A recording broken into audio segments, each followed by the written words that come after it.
नमस्कार दोस्तों, मैं हूं नवीन पाटीदार और आप देख रहे हैं वॉइस ऑफ एमपी। जिस तरीके से अगर बात किया जाए, आज हमारे साथ वो शख्सियत मौजूद है जो भले ही राजनीति में सक्रिय ना हो, लेकिन लगातार शहर हित के मुद्दों को लेकर किस तरीके से विकास के कौन से मुद्दे उस पर लगातार आवाज उठ रहा है और सरकार के उन जनप्रतिनिधियों तक बात पहुंचाता है जो विकास की बात करते हैं। ऐसे में बात किया तो किशोर जेवड़िया जी हमारे साथ मौजूद है। वे विभिन्न सामाजिक संगठनों से जुड़े हुए हैं और साथ ही शहर विकास को लेकर लगातार समय समय पर अपनी आवाज उठाते हैं, सरकार को पहुंचाते हैं। किशोर जेवड़िया जी, सबसे पहले तो वॉइस में आपका स्वागत है। थैंक यू, धन्यवाद।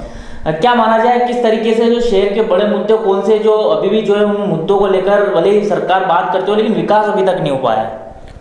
देखो, नीमच की अगर बात करें हम तो नीमच एक विकासशील शहर रहा है। सीताराम जाजू, स्वर्गीय सीताराम जाजू को मैं प्रणाम करता हूं कि उन्होंने इस नीमच को बहुत कुछ दिया और उनके जाने के बाद आज देखें कि चाहे पानी की समस्या हो, चाहे आवास की समस्या हो, चाहे एजुकेशन की समस्या हो, उन्होंने काफ़ी हद तक इसमें काम किया और आज उसका नतीजा है कि हम आज तक उसका दोहन कर रहे हैं, आज उसका फ़ायदा उठा रहे हैं। लेकिन सीताराम जाजू के बाद कोई ऐसा नेता नहीं आया कि जिसने नीमच शहर के बारे में एक व्यापक दृष्टिकोण सामने रख के सोचा हो। छोटे छोटे जो काम हैं या रेगुलर जो काम होने वाले हैं, वो चाहे कोई भी विधायक हो या एक आम आदमी किसी को भी बिठा दो तो उसमें कोई भी कर सकता है, उसमें कोई बड़ा काम नहीं है। सड़कें बनना रूटीन का काम है, नालियाँ बनना रूटीन का काम है, साफ़ सफाई रूटीन के काम हैं, छोटे मोटे कुएँ, ये सब छोटे छोटे काम जो हैं। पर जो एक कहना चाहिए कि जिसकी एक मिसाल दी जा सके, जैसे सीताराम जाजू ने हरकिया खाल को एक बार नीमच में जो पानी की समस्या थी उस समय उन्होंने पानी की समस्या दूर करी, तो आज पानी की समस्या का जब भी नाम आता तो सीताराम जाजू का नाम आता। यहाँ पर आवास समस्या थी तो TIT यहाँ पर लेके आए जाजू जी, और आज उनका उदाहरण दिया जाता है कि TIT पर TIT ख़त्म होने के बाद यहाँ पर विकास प्राधिकरण आना चाहिए था। तो जैसे TIT आउट ऑफ वे जाकर जाजू जी लेकर आए, तो वैसे हमारे किसी विधायक ने यह प्रयास नहीं करा कि यहाँ पे विकास प्राधिकरण आए। विकास प्राधिकरण नहीं आने से क्या हो कि प्राइवेट जो बिल्डर्स हैं, प्राइवेट जो कॉलोनाइज़र हैं, उनकी उड़क लग गई, खेतों के अंदर अवैध कॉलोनियाँ बन गई। और नगर पालिका ने या अगर यहाँ पर विकास प्राधिकरण होता, जैसे पहले TIT ने कॉलोनियाँ काटी, आज यहाँ काटते, तो आज जो नीमच के भाव ज़मीनों के हैं आसमान को छू रहे हैं। जो इंदौर और दूसरे बड़े शहरों में नहीं है, उससे ज़्यादा ज़मीनों के भाव यहाँ पर हैं और एक आम आदमी मकान बनाने की सोच भी नहीं सकता। तो वो भाव नहीं होते यहाँ पर, आज उसके भाव कम होते और आज हर आदमी का अपना मकान बनाने का सपना पूरा होता है। एक इसकी बात है। दूसरी बात, जब जाजू सागर डैम बना तब नीमच की आबादी बहुत कम थी, 25,000 आबादी होगी। तो वो एक 15-20 साल आगे की उन्होंने सोच के कि आज जनसंख्या इतनी हो जाएगी तब तक ये पानी रहेगा, तब तक कोई और दूसरा सोर्स ढूंढेंगे। लेकिन उसके बाद किसी ने ढूंढा नहीं। ठीकरिया बांध, उसके बाद यहाँ पे एक सोर्स इन्होंने ढूंढा। उस समय मैंने ठीकरिया का विरोध करा था। वो इसलिए करा था कि ठीकरिया बांध की जो योजना है वो मूल रूप से सिंचाई योजना है। उसका 50% जो पानी है वो सिंचाई के उपयोग में आएगा। 30% पानी जो है आपका नगर पालिका को मिलेगा, 10% इंडस्ट्री को मिलेगा और 10% डेड वाटर, ऐसे करके उसकी योजना बनी। तो हम ये चाहते हैं कि नीमच की ऐसी योजना बने जिसमें 100 साल तक देखने की ज़रूरत नहीं पड़ेगी पानी को लेकर कोई समस्या हो।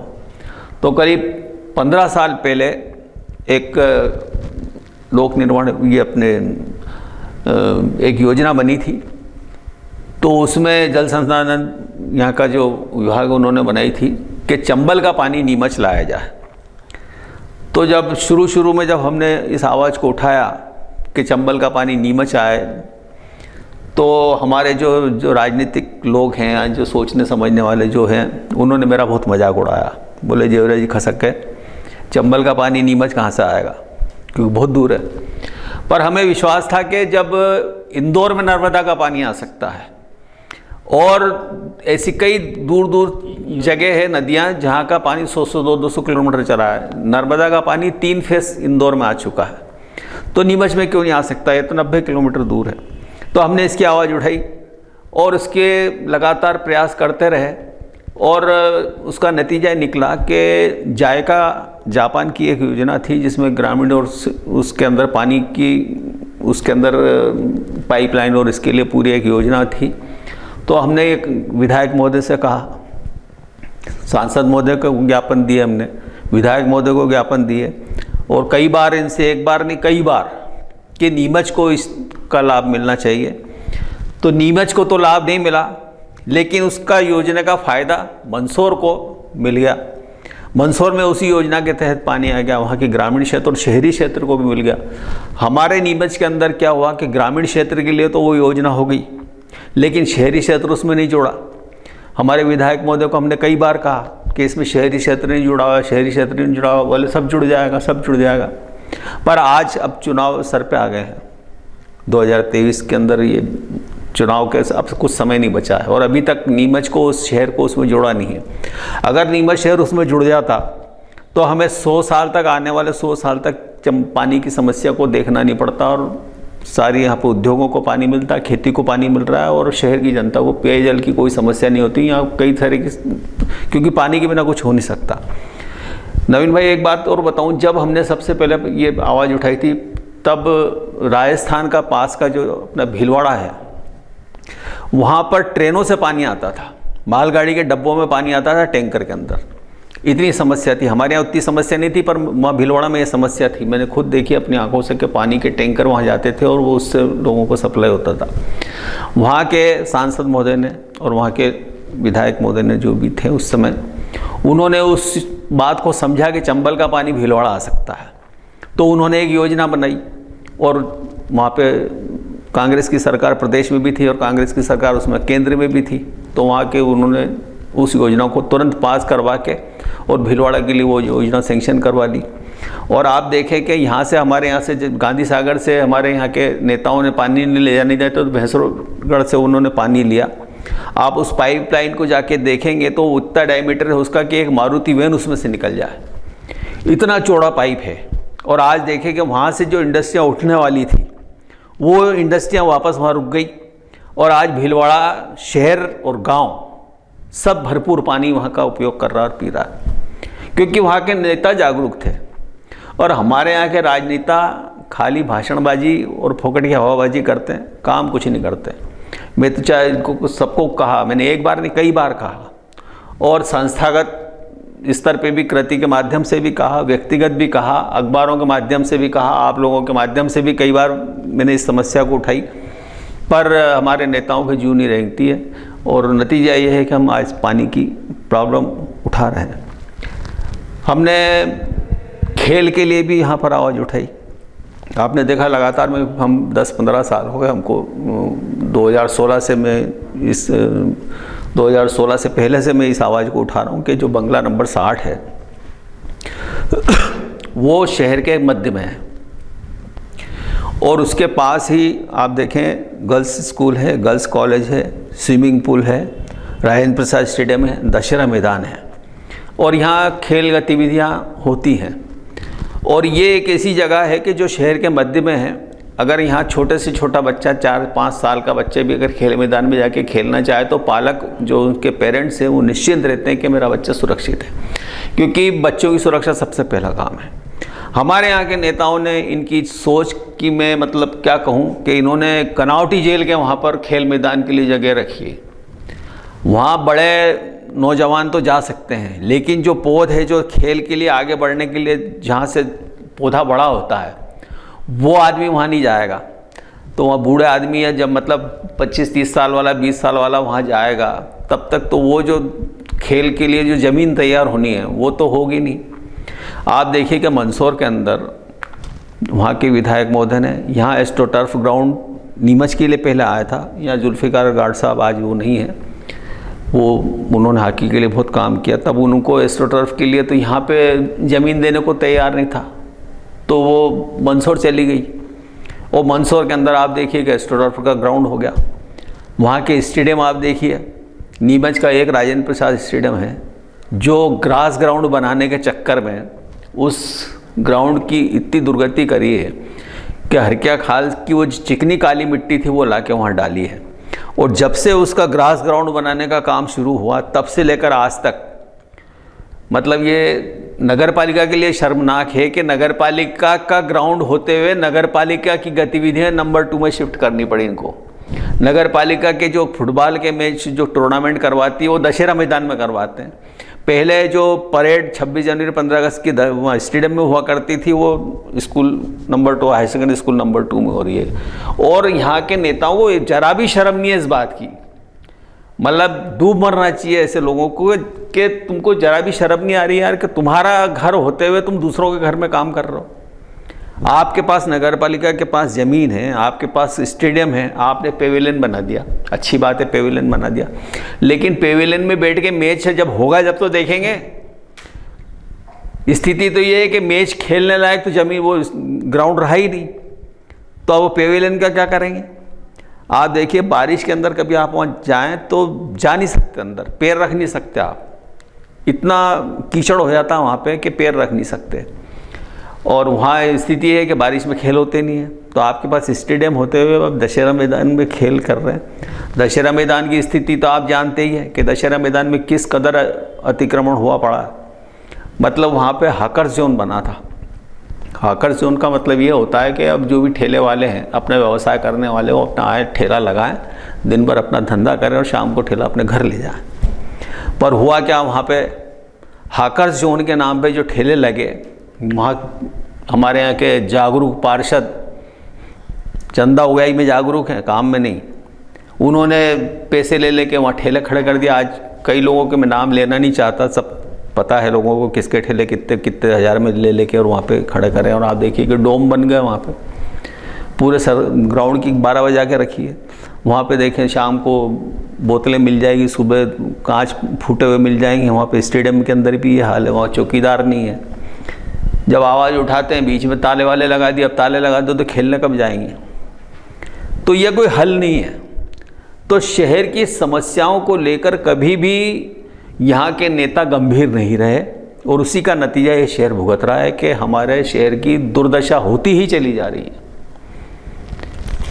जेडी जी अगर बात करें तो आपने जिस तरीके से बड़े मुद्दे बताया, अगर खेल की बात की जाए या फिर पानी की बात की जाए, तो क्या माना जाए कि जो मुद्दे हैं अब जनता भी जागरूक हो चुकी, तो आने वाले वक्त में इन नेताओं को सबक सिखाएगी? मुझे नहीं लगता कि नीमच की जनता जागरूक है। बड़ा कड़वा बोल रहा हूँ मैं। अगर नीमच की जनता जागरूक होती तो नीमच की जो बंगला बगीचा समस्या है वर्षों पुरानी है और हर आदमी बंगला बगीचा की समस्या से त्रस्त है। और आप देखिएगा बंगला बगीचा चल रहा है। और अभी जो नगर पालिका के चुनाव हुए, आप उस चुनाव को एक नज़र से देखें तो उस चुनाव में उन वार्डों से तो कांग्रेस जीती है जहाँ पे बंगला बगीचा की समस्या नहीं है, लेकिन जहाँ बंगला बगीचा एरिया है उस पूरे एरिया से बीजेपी जीती है। तो बीजेपी ने इस समस्या को उलझाया या सुलझाया, जो भी करा, और आज उसी की वजह से त्रस्त है, क्योंकि ये समस्या दी हुई भी बीजेपी के लोगों की है, सकलेजा जी के समय से दी हुई है, सबको मालूम है। तो उस समय से इस बंगला बगीचा की समस्या को, और आज तक ये हम हल कर देंगे, हम हल कर देंगे, हम हल कर देंगे, और ये 2017 के अंदर जो ये इसका समाधान करने की जो बात कहते हैं, 2017 से 23 आ गया, ये 6 साल हो गए। 6 साल में तक ये समाधान नहीं कर पाए। इन्हीं की सरकार है, जो कहते हैं डबल इंजन की सरकार है, ट्रिपल इंजन की सरकार है। अब पता नहीं पूरी रेलगाड़ी इनकी इंजन वाली है, पैसेंजर तो उसमें है नहीं। तो अगर इस तरह से जब हालत ये है कि जब इतना होने के बाद भी अगर ये जीत के आ रहे हैं, तो इन्हें पता है कि ये हमारे बंधुआ वोट हैं, ये चाहे समस्या हल करें या नहीं करें, वोट हमको ही देंगे। तो अगर जागरूक नागरिक होते तो इसी में सबक सिखा देते, पर इनको फिर जिता दिया। और अब आप देखें कि विधानसभा में भी ये हालत है कि कांग्रेस की स्थिति अगर मैं बयान करूं तो कांग्रेस क्या है कि मुझे लगता है कई बार चुनाव जीतने के लिए लड़ती नहीं है। पिछली चुनाव में मैंने देखा कि जावद के आदमी को नीमच के आदमी को मनासा के वो मंदसौर वाले को इधर, मतलब सारे ऐसे बिठा दिए कि वो हार नहीं था। और अभी भी अगर टिकट ऐसे ही बटे तो मुझे नहीं लगता कि कांग्रेस जीत जाएगी। और बीजेपी का जो राजनीतिक वातावरण हम देख रहे हैं, तो इस राजनीतिक वातावरण में बीजेपी के जो अभी सर्वे भी आया था, संघ का सर्वे आया था कि 70 विधायकों के टिकट इस बार कटने हैं। तो इस मामले में बीजेपी का कहना चाहिए चुनावी रणनीति का दृष्टिकोण एक अलग है। वो चुनाव जीतने के लिए लड़ती, वो नहीं देखती कि ये मेरा आदमी है इसको टिकट दे दो या मेरा आदमी है। पर कांग्रेस में क्या मेरा तेरा बहुत है और उस वजह से कांग्रेस चुनाव हारती है। तो अगर ये नहीं होता तो ये बंगला बगीचे की समस्या कब से हल हो जाती। और बंगला बगीचे की समस्या कोई ऐसी बड़ी समस्या नहीं है। ये नगर पालिका ने बहुत बड़ी बेवकूफ़ी करी मेरी नज़र में। ये समस्या बंगला बगीचा की और जो समस्या है नगर पालिका और बंगला बगीचा वासियों की थी, इसको इन्होंने सरदारी करने के लिए राज्य सरकार के पास ले गए और राज्य सरकार अपनी चौधराहट करने के लिए इस समस्या को और उलझा दिया। अब वो उनके पास चली गई तो अब वहाँ से अगर समस्या का एक बार निराकरण हो गया तो अब उसका संशोधन भी फिर वहीं से होगा।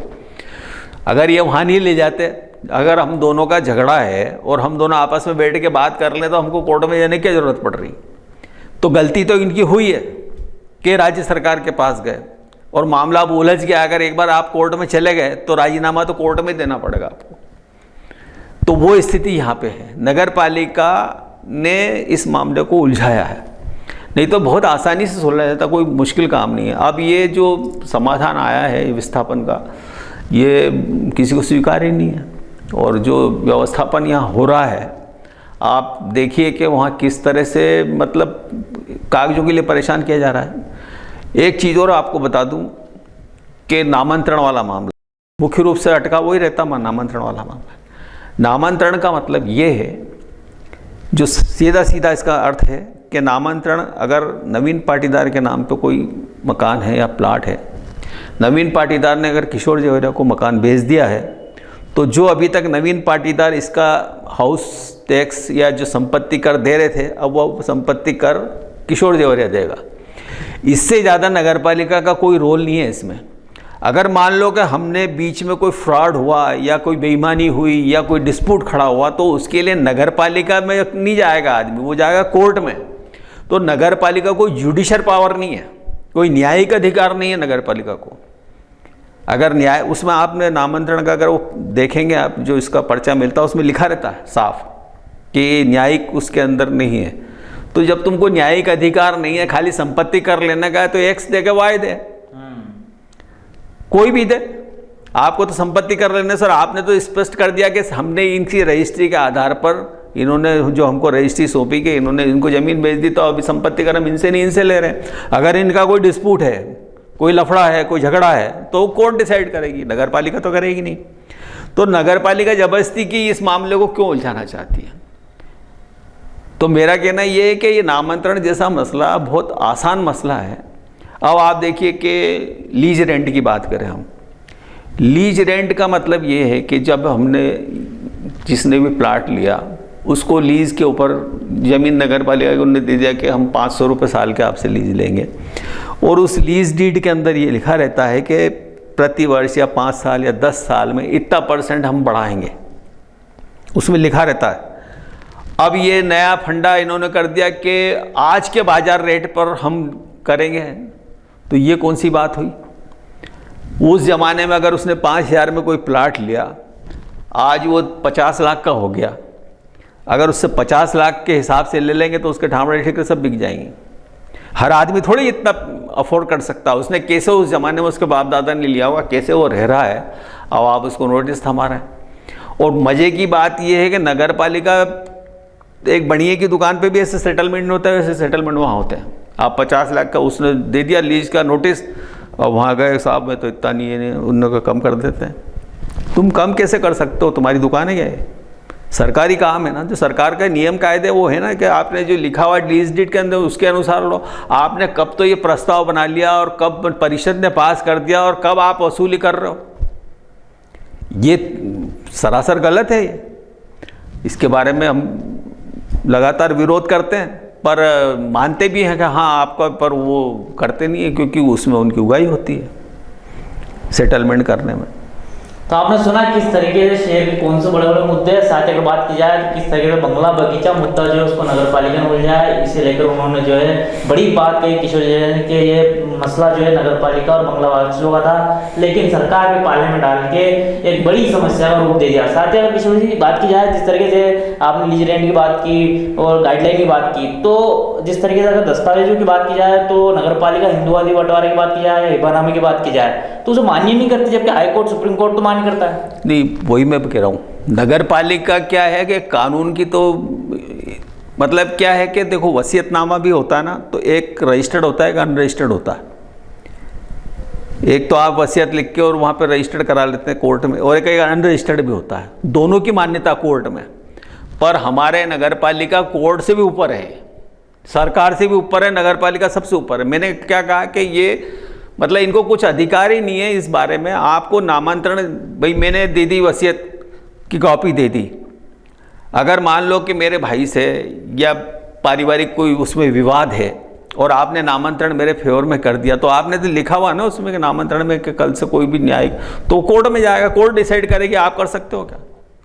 आपको कोई जुडिशरी पावर ही नहीं है, कोई न्यायिक अधिकार नहीं है, तो आपको सारे कागज लो और आप नामांतरण कर दो, जो झगड़ा का तो निपटेगा कोर्ट, उसमें आपका कहाँ लफड़ा है, आपका कोई रोल ही नहीं है। तो ये ज़बरदस्ती एक उलझाने के लिए हिब्बानामा और ये सब ये क्यों नहीं ले रहे हैं। सरकार तो कहती है, उनके नेता कहते हैं कि हमने जो यहाँ से मसूदा पूरा बना के भेजा था और यहाँ अधिकारियों ने बदल दिया। नहीं बदल दिया, तो अब उसके पीछे जवाबदार कौन। आप देखें कि जब भोपाल में गए थे तो नगर पालिका अध्यक्ष भी गए थे, हमारे माननीय विधायक महोदय भी गए थे, यहाँ के सांसद भी थे, यहाँ के मंत्री भी थे, ये सब बैठे थे। तो ये तो बाहर बैठे रहे, अंदर अधिकारियों ने कर दिया, तो आप काहे के लिए चुन के भेजा हमने आपको, बाहर बैठने के लिए भेजा क्या। क्यों नहीं आपने उसको इनकार करा कि ये मसौदा गलत है, हम इसी को स्वीकार नहीं करते, मुंह लटका के क्यों चले आए यहाँ पर। आपको जब लग रहा था कि मसौदा बदल गया है तो आपको वहीं आपत्ति करनी थी ना उसी वक्त, या यहाँ आके आप चिल्ला के बोलते। आप तो पार्टी से दब रहे हैं, आपका स्वार्थ वहाँ पे काम आ रहा है कि आप एक स्वार्थ के खातिर, अपने स्वार्थ के खातिर पूरे शहर को दांव पे लगा दिया आपने, क्या आपकी नेतागिरी बची रहे। क्यों नहीं आपने शहर के हित में आवाज़ उठाई। आपको उसी वक्त लग रहा था कि मसौदा आपने जो बनाया वो गलत हो गया या बदल दिया, तो आपने उस वक्त क्यों नहीं बोला। आप तो बड़ा फटाका फोड़ रहे थे यहाँ पर चौराहे के ऊपर, क्या हमने हल कर दी, हल कर दी, हल कर दी। जब लोगों ने देखा कि ये तो मामला उलझा हुआ है, तब आप कह रहे हो कि मसौदा बदल दिया, आपने उसी दिन क्यों नहीं कहा। मतलब नीयत तो इनकी शुरू से खराब। भाई अगर आपसे गलत हुआ, अगर मैं आपको कोई गलत बात कह दूंगा तो आप मेरे को तुरंत कहेंगे ना कि ये काम, तो मैं तो बोल दिया तब तो आपने कुछ नहीं, बाद में आ रहे हो तो क्यों।